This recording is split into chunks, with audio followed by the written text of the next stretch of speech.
Salam, selamat malam semuanya. Bertemu kembali bersama saya Arya Satrio. Dalam kesempatan video kali ini kita akan membahas tentang sejarah gereja Indonesia pada misi Katolik pada masa kolonial Belanda. Pada kesempatan kali ini kita akan membahas video terkait tentang misi-misi Katolik pada masa kolonial Belanda. Dan sebelumnya, tidak lupa, saya izin memperkenalkan diri. Nama saya Arya Satrio. Saya merupakan mahasiswa aktif Takat Negeri Pontianak. Saya berada di semester 4. Dan NIM saya 23101024. Pada kesempatan video kali ini, kita akan membahas sedikit tentang materi ini, yang dimana misi Katolik pada masa kolonial Belanda. Di Indonesia memiliki dinamika yang cukup kompleks karena dipengaruhi oleh kebijakan politik Belanda, peran tarekat misionaris, serta interaksi dengan sesama masyarakat lokal dan agama. Terdapat beberapa poin yang utama mengenai misi Katolik pada masa kolonial Belanda.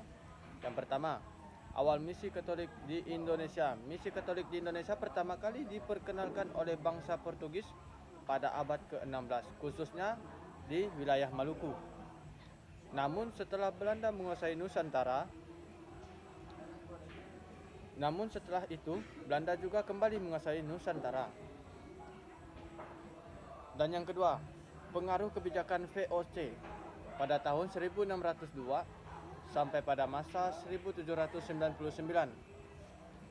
VOC adalah pengusahaan dagang Belanda yang berorientasi pada keuntungan ekonomi dan mendukung agama Protestan, sehingga pada masanya Katolik mengalami represi dan membuat umat Katolik yang harus dipaksa berpindah agama Kristen. Yang ketiga, pemulihan misi Katolik di era pemerintahan kolonial Belanda setelah 1800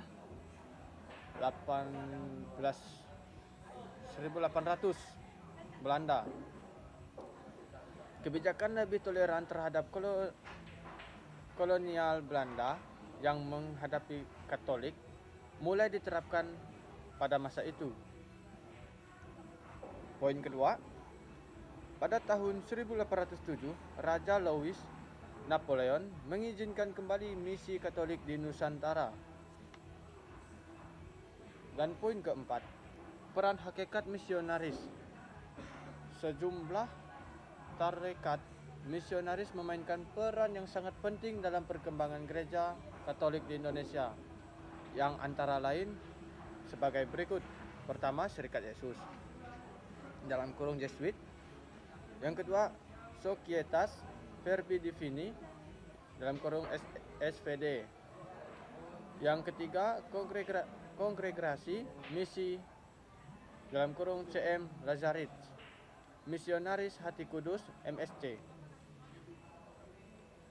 Poin kelima, pendidikan kesehatan kontribusi misi Katolik. Yang pertama, adanya pendidikan, dan yang kedua, adanya kesehatan, yang ketiga, adanya pemberdayaan sosial. Poin keenam, tantangan misi Katolik. Pada masanya, resistensi dari pemerintahan kolonial terutama pada awal periode VOC, dan persaingan dengan Protestan yang lebih mendapat dukungan dari Belanda. Sejarah Gereja Indonesia. Misi Katolik yang dimulai pada masa kolonial Belanda ini menjadi dasar perkembangan Gereja Katolik di Indonesia, sehingga saat ini berpengaruh bagi pendidikan dan sosial di misi ini, yang masih sangat terasa dalam berbagai institusi di Katolik Indonesia. Baiklah teman-teman, sekian terkait pembahasan tentang misi Katolik pada masa kolonial Belanda.